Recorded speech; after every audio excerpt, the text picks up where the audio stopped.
لە کۆنگرەی یەکێتی مامۆستایان لە شەقلاوە لە ساڵی 1959 بیرۆکەیەکیان لا دروست بوو کە پێویستە لە کوردستانیش مۆزەخانەیەک هەبێ.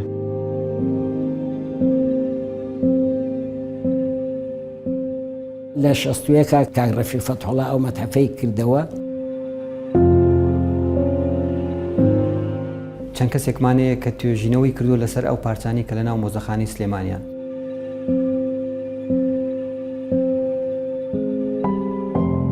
هەر کەسێک کە نەیە سەردانی مۆزەخانەکە بەڕاستی نازانێت کە ڕابردووی چۆن بوو پارچەمان هەیە گەڕێتەوە بە 100,000 ساڵ پێش ئێستا.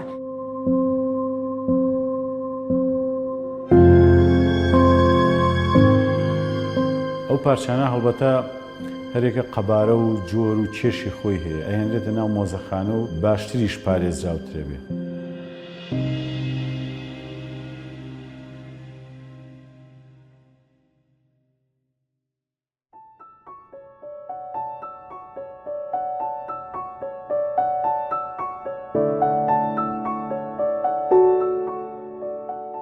مۆزەخانە لە عێراقا لە سەردەمی ئینگلیزەکانەوە بێگومان دروست بووە کاتێک خاتوو مسبێڵ کە خانمێکی بریتانیە ڕۆڵێکی بەرچاوی هەبوو لە داڕشتنی سیاسەتی عێراق و دروستکردنی نەخشەی عێراقا یەکەم کەس بووە کە هەوڵی دروستکردنی مۆزەخانەی یاوە لە عێراق لە شاری بەغا و بەشێکی زۆری دروستکردنی ئەو مۆزەخانەیەش هەر بۆ هەوڵی خاتوو مسبێڵە گەڕێتەوە.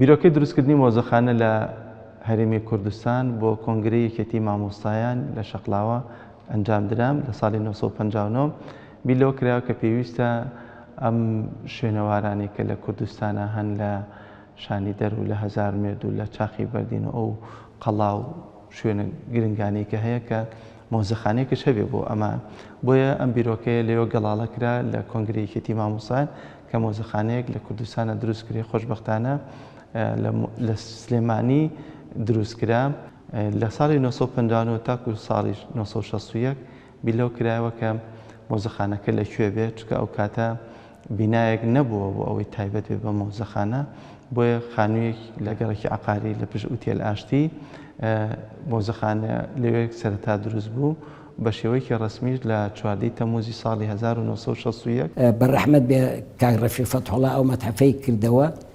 مەتحەفێکی ئاوا لە چەند دۆڵابێکە لە دوو قاعی بچکۆلا کرابوو لە گەڕێکی عەقاری.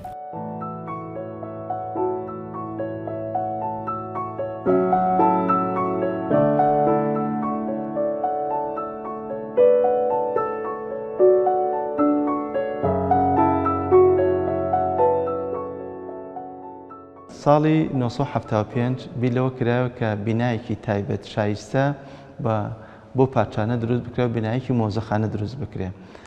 لەو کاتەیە کە مامۆستا ڕەفیق فەتحوڵا خوا لێی خۆش بوو یادی بەخێر کە ڕۆڵێکی بەرچاوی هەبوو کە خۆی بەڕێوەبەر بوو لە هەمان کاتشە ئەندامی ئەنجومەنی شارەوانی پارێزگای سلێمانی بوو توانید داوا لە شارەوانی بکات کە پارچە زەویەک تەرخان بکرێت بۆ مۆزەخانە وەکو تەنها تایبەت بێ بیناکە بە مۆزەخانەی سلێمانی.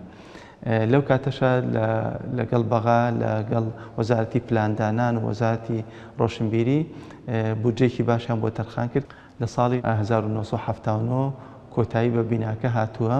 لە ساڵی 1970 هاتن بۆ ئەم بینایی ئێستەی کەتایەتی بەڵام بەداخەوە بەهۆی هەڵگیرسانی جەنگی نێوان عێراق و ئێران بە پێی یاسای شوێنەوار دەرگای مۆزەخانە داخراون نەکرا بۆی ببێتە ئەوەی کە خەڵک سەردانی ئێرە بکە پارچەکان سەرجەمی لە گەنجینەی مۆزەخانەی سلێمانی هەڵگیرا. مەتحەفەکە وەکو کە بەڕەسمی نەکرابوویەوە ئێمە هەر ئاسارەکانمان ئێنە تەبەن ئەو ئاسارانەمان ئێنە بازێکیمانە خستە ژێر زەمینەکە گەنجینە بوو ئەوەی کە بخرایە بازێکشی لە دەرەوە و ئێمە کە خەریکی دیراسی شتەکان بووین لە ژێر زەمینێکمان هەبوو لە ژێر ئەو ژێر زەمینە دیراسی ئەو پارچانانمان کرد کە هێنابوومان لە ڕووی زەمەنەوە و تۆپی ئێرانیش ئەوە خۆی بەردەوام بوو لەسەرمان تا یعنی تا هەشتی شەر یعنی ئێمە لە ژێر ئەو گوشارا بووین بەڵام ئێمە بەردەوام ئیشی خۆمانە کرد.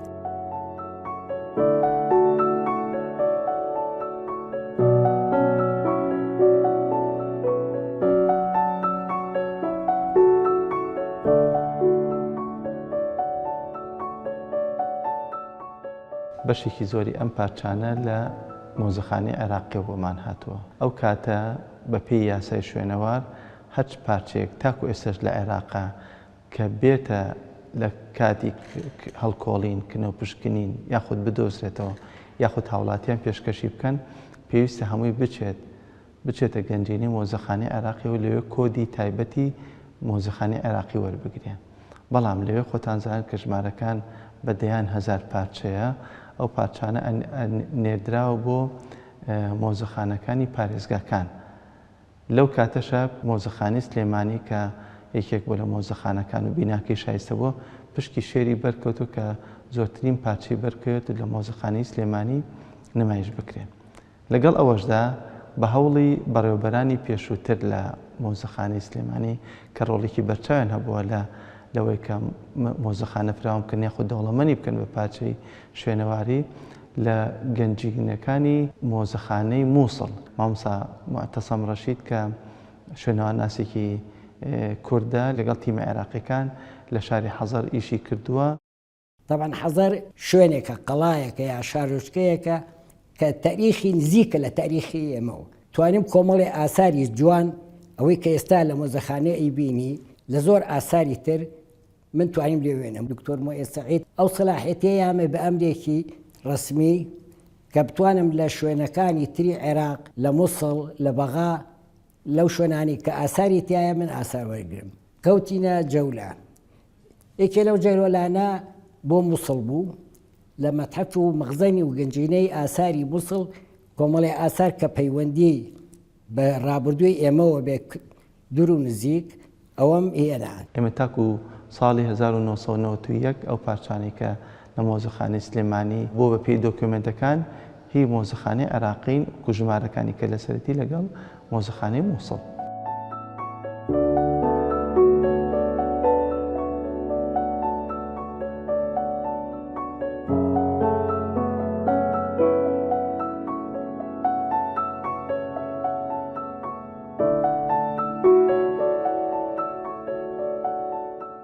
لە چاخی بەردینەوە ئێمە پارچە ئاسەوارمان هەیە تاکو سەردەمی ئیسلامی. سیاسەتی حکومەتی عێراقی لەو کاتەیە ئەوە بووە کە لە هەموو مۆزەخانەکانی عێراقا هەمان سەردەم هەمان مێژوو لە هەموو شارەکانە باسی مێژووی کۆنی مێسۆپۆتامیا بکە لە چاخی بەردین تاکو سەردەمی ئیسلامی. پێویستمان بەوە بوو کە ئێمە جارێکی کە خوێندنەوەیەکی نوێ بۆ مێژووی کۆنی مێسۆپۆتامیا و کوردستان بکەین بەوەی کە تیش بخەینە سەر نمایشکردنی پارچە ئاسەواری هەرێمی کوردستان. واتە ئەو سەردەمە مێژوویانەی کە کوردستان پیا تێپەڕی و لە چاخی بەردینەوە تاکو سەردەمی ئیسلامی.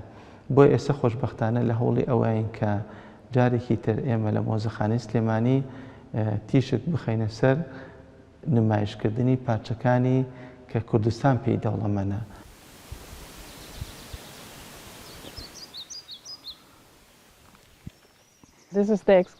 ئەمە کنە و پشکنینی گردی شاملووە. ئەم ساڵ ئێمە کنە و پشکنین لە شوێنەوارێکدا دەکەین مێژوەکەی ئەگەڕێتەوە بۆ 5,000 تا 3,500 ساڵ پێش ئێستا. دیوارە زۆر ئەستورەکان هی 5,000 ساڵ لەمەو پێشن. هەروەها گوندێکی تازەتری ئەو جوتیارانەی 3,600 ساڵ لەمەوبەر لێرە ژیاون.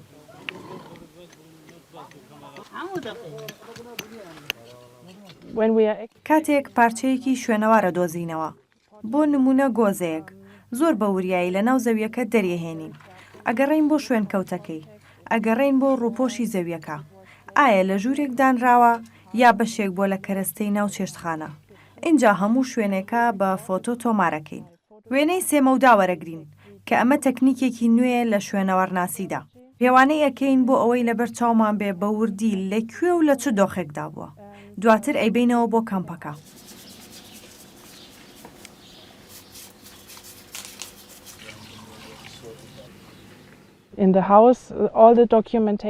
لەوێ هەموو دۆکۆمنتکردنی بابەتەکە دەست پێ دەکات.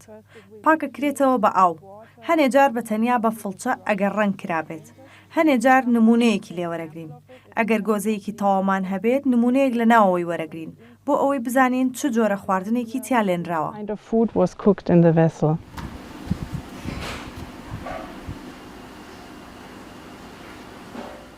We bring it to دوای ئەوە ئەیبینە لای پسپۆڕێک وێنەی ئەکێشێ بە شێوەیەکی تەکنیکی شتێکمان پێ دەڵێ لەسەر شێوەکەی لەسەر تەمەنی گۆزەکە و ئەو سەردەمەی تیایدا بەکار هاتووە. about the period when it was used. We start recording دەست دەکەین بە تۆمارکردنی زانیاری لەسەری. بۆ نمونە ڕەنگەکەی ئەتوانین کۆدی خۆی بدەینێ. شێوەکەی ئەکرێ کۆدێکی هەبێ. هەموو ئەم پێوانەکردانە ئەچێتە بنکەیەکی زانیاریەوە.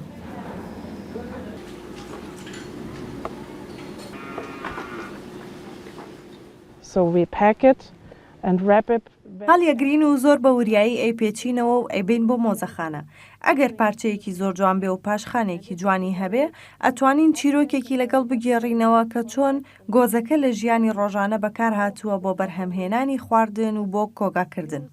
لە مۆزەخانە بڕیار دەدرێت کە ئایا ئەم پارچەیە بچێتە پێشانگاوە بەشێکە لە مێژوویە کە باز بکرێ بۆ سەردانیکەرانی مۆزەخانە بۆ مناڵان بۆ خێزانەکان و شتێکیان بۆ ڕوون بکاتەوە لەسەر مێژووی ئەم ناوچەیە. What is the history of this region?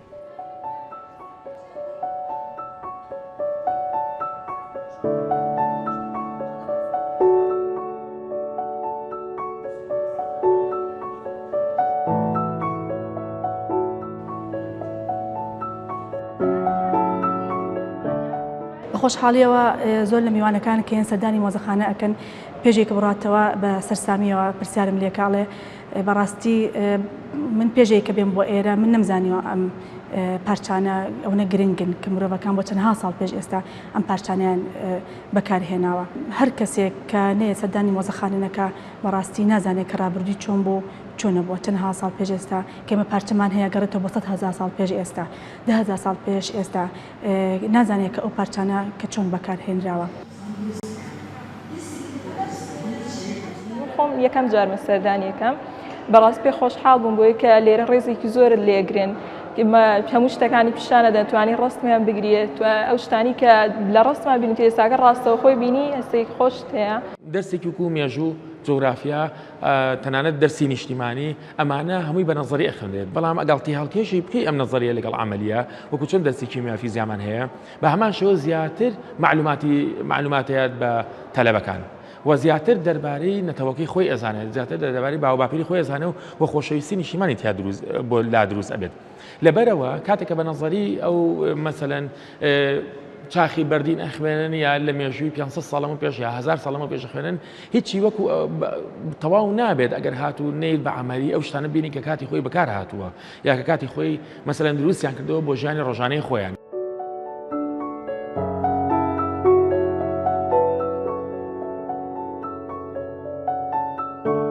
بەپی ئەو داتایی لەبەردەست ئێمەیە لە مۆزەخانەی سلێمانی زۆرترین ڕێژەی سەردانیکەران لە مۆزەخانەی سلێمانی خوێندکارانی قۆناغی بنەڕەتی و ناوەندین ئامادەی کەمترین سەردانیکەرانی مۆزەخانە هاوڵاتیانی شاری سلێمانین لەگەڵ خوێندکارانی زانکۆ کە بەداخۆ مەشجێی داخە بۆ ئێمە کە پێویستە زۆرترین هاوڵاتیان یاخود خوێندکارانی زانکۆکانیش سەردانی مۆزەخانە بکەن.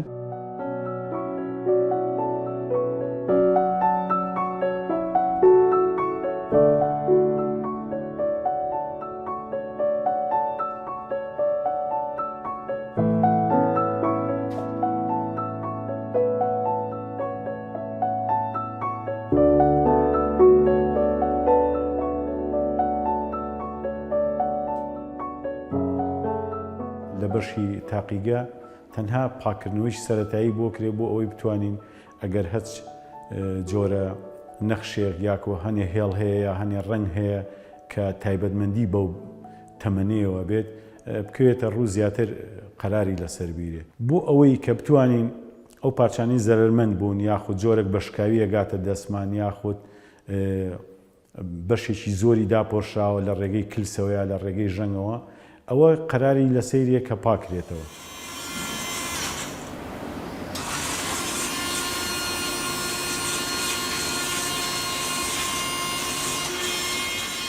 پێش وەختی تەقیمێکی بزانی ئەم پارچەیە و وەزعی چۆنە باشە خراپە بەچی پاگەکرێتەوە ئەمانە هەموو نووسینەوەی بۆ کرێت بەپێی خشتەیەکمان هەیە و احتیمالی ئەو مەوادانی کە لەگەڵیا بەکارەهێنی بووی بتوانین پێشوەخت پێش ئەوەی ئێمە بەرکەوتەمانە بێ لەگەڵ ئەو پارچەیە هەموو جۆرە احتیمالاتێک لە بەردەمیەوە دانین. بە پێی مادەکان ئەو مەواد و ڕێگەکانیش ئەگۆڕێت تۆ لە پارچەیەک گڵێنەوە هەتاکو پارچەیەک کانزا، پارچەیەک پارەیەکی ئاسنین یاکو کانزاکان، شوشە، ئەمانە هەر یەکە و حاڵەتی خۆی جیایە و حتا ئەو مەوادانەشی بەکارێت جیایە، حتا ئەو ئەدەواتانی لەگەڵەوەی بەکارێت جیایە.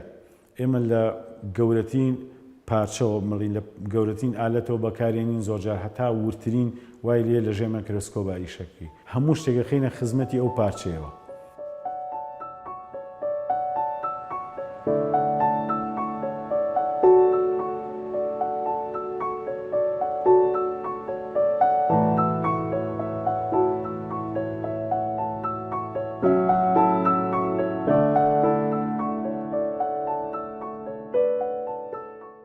ئەم پارچانە لە دوای ئەوەی لە مختبەر کاری پاکردنەوە و چاکردنەوەی بۆ ئەکرێ و کاری مختبەری تەواوێ ئەگەنە دەستی ئێمەش لێرە هەڵدەسین بە لێکۆڵینەوە و دراسەکردنی پارچەکە لە ڕووی پێکهاتەوە، لە ڕووی سەردەمەوە، لە ڕووی نەخشوونیگارەوە، لە ڕووی پێکهاتنی مادەکەی چ مادەیەکە، بەردە، گڵینە، مەعدەنە، شوشەیە، چونکە لێرە ئەمە هەر گروپە و تایبەتمەندی خۆی هەیە و هەر پارچەکە بە پێی تایبەتمەندی دابەش بێت بەسەر گروپەکانە. بوونمونە کاتێک کە پارچەیەشی وایەتە بەردەستی ئێمە یەکەم شت یین وەسفێکی پارچەکە ئەەکەین لە ڕووی پێکهاتەوە، شکلی دروستکردنی چۆنە، بە هەموو بەشەکانی یین وەسفێکی تایبەتی خۆین. ئەو نەخش و نیگارانەی لەسەرەتی زۆر بەوردی ئێمە هەرچی لەسەر ئەم پارچەیە بێت کاتێک کە وەسفەکەین تۆمار ئەکرێت. فڵان نەخشی لەسەرە، فڵان شوێنی شکاوە، فڵان شوێنی چاکراوەتەوە، هەرچی وردەکاری لەسەر ئەم پارچەیە بێت ئێمە لە کاتی تۆمارکردنە تۆماری ئەەکەین و نیشانە پێین. دوای ئێمە کە شوێنەوار ناسین لێرە هەڵەسین بە جیاکردنەوەی سەردەمەکانیشیان، چۆن سەردەمەکانی جیاکەینەوە. طبعاً ئەمە لە دوای تەجروبەیەکی زۆر دوور و درێژەوە ئەگەینە ئەو باگراوەندەی کە بتوانین سەردەمەکانیان جیاکەینەوە.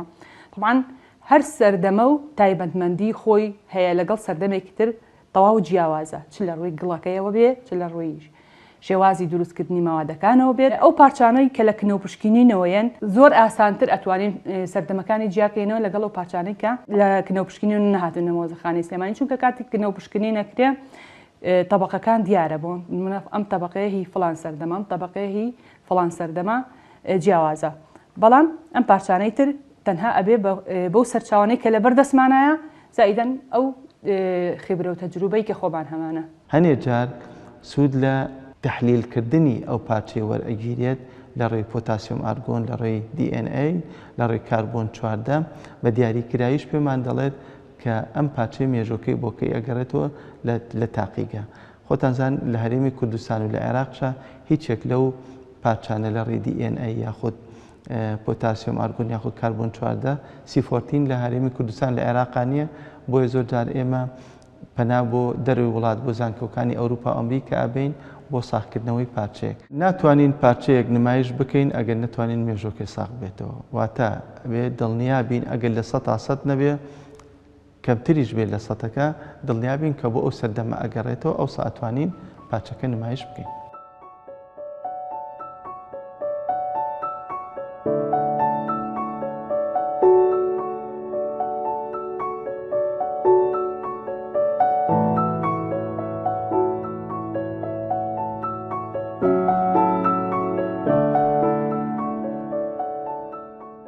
پارچەیەک گرنگی خۆی هەیە، مێژووی خۆی هەیە، چیرۆکێکی گرنگ لە پشتێتی.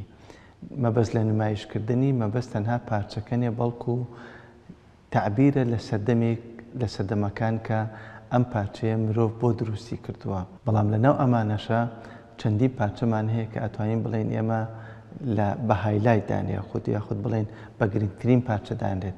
یەکێک لەوانە میلەکەی پاشا ئیدریسینە کە لە گوندی قەرەشتان لەلایەن خەڵکی دێکەوە دۆزراوەتەوە و دواتر شەید غەریب هەڵەدنی لە ساڵی 92 پێشکەشی مۆزەخانەی سلێمانی کردووە. ئەم میلە بۆ گرنگە لەبەر ئەوەی مێژووکە ئەگەڕێتەوە بۆ 1200 پێشزاین پاشای مەملەکەتی سیمۆریم باز لە سەرکەوتنەکانی خۆیەکات، واتە تۆماری سەرکەوتنەکانی خۆی لەسەر ئەو بەردە نووسیوە کە لە 1970 پێکاتووە. ئەم نووسینە بۆ گرنگە لەبەرەوەی ئێمە زۆربەی زانیاریەکانمان لەسەر سەردەمە مێژوویە کۆینەکان لە ڕێی ئەو دەقە ئاشووری و سۆمەری و ئەکەدیانۆ هاتوون کە ئێریان داگیر کردووە. زۆرجان ناوەکان بەو شێوە ڕاست و دروستە نەوترا، بەڵام ئەمەی میلەکە ئیدیسن یەکێکە لەوانەی کە هی پاشایەکی ناوخۆی ئێرەیە. جگە لەوە تابلێتی پێنجەمی ئەفسانەی گلگامش کە لە مۆزەخانی سلێمانی ئێستا ئێمە هەمانە، ئەمەش زۆر بۆ ئێمە گرنگە کە لە ئەتوانین بڵێن لە کەم مۆزەخانی جیهانە بەو شێوە زۆر و فراوانە هەیە.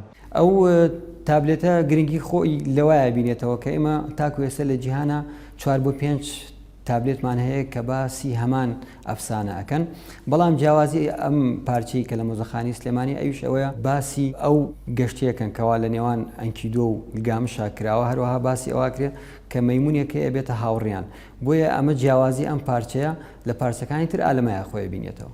جگە لەوە خوێندکارانی ماستەر و دکتۆرا کە توێژینەوە ئەکەن ئەو پارچانە پیشانی ئەوان ئەدرێت و ئەوانش سوود لەو بەڵگە و دۆکیومنتانی ئێمە وەرەگرن لە داتابیسایە بۆ تێزی ماستەر و دکتۆراکەی خۆیان بەکاری ئەهێنن. من تێزی دکتۆراکەم لەسەر ئەرشیفێکی بازرگانێکی خواروی عێراقا کە ئەو بازرگانە ئەو کۆمەڵە تابلێتی کۆکرۆتەوە و لە شوێنێکا داینەوە، دواتریش ئەو تابلێتانە دۆزراونەتەوە گەشتۆتە مۆزەخانی سلێمانی. بۆیە من توانیم لە 2012 دەستکەم بە خوێندنەوەی ئەو تابلێتانە. بۆیە ئەو تابلێتانە بە هەر هەموویەوە ئەرشیفێکی تەواوی تیا دەرەچێت کە باسی لایەنێکی بازرگانی ئەو سەردەما کاکاکەوێتە کۆتای هەزاری سێمی پێشدایەنەوە.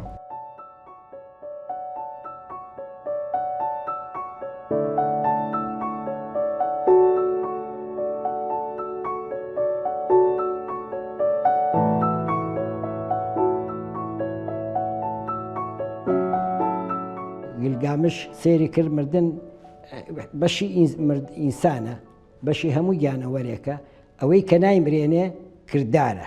چوون بۆ ناو ئەو مۆزەخانەیە دەرزێکە کە ئێمەش ئەبێ ئیش بکەین بەرهەممان هەبێ بۆ ئەوەی بۆ نەوەکانی داهاتوو ئێمەش ئاوا لە مۆزەخانەیەکە لە شوێنێکی ئاوا پیرۆزە دامانێن، یعنی کە ژیان بەم جۆرە بەردەوامە بێ بەکار و بەداهێنان و بە بەرهەمێنان. داوا لە هاوڵاتیان ئەەکەم کاتێک دەچن سەردانی هەر شوێنێک دەکەن، شوێنەکە شوێنەواریە گرت دەتە پۆڵکەی قەڵایە، دەستکاری هیچ پارچەیەکی ئەو شوێنە نەکەن، نووسینی لەسەر نەنووسن. ئەزانی لێکردنەوەی پمپێکی سپرات چەند قورسە لە بەردێک نەڵێن با بۆ یادگاری ئێمە پارچەیەک ئەهێنینەوە لەگەڵ خۆمان، چونکە هەڵگرتنی پارچەیەک لەوێ سڕینەوەی مێژووی ئەو شوێنەیە. ئێمان هەموو تێگانە، تۆش بووی بە بەشێ لە تێگانەکە. ئەو پارچەیەت وەکو مناڵ وەکو کەسێکی هەتیوی لێت بێدایک و باوکی لێت پێویستە لە شوێنی خۆیان بمێنێتەوە.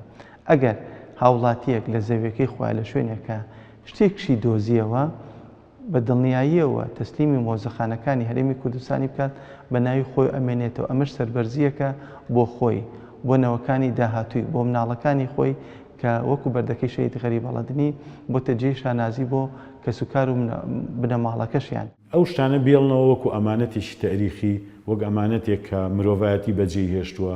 ئەگەر هەموو تەمەنی خۆمان سیرکەین هیچ نین لە چاو ئەوانە.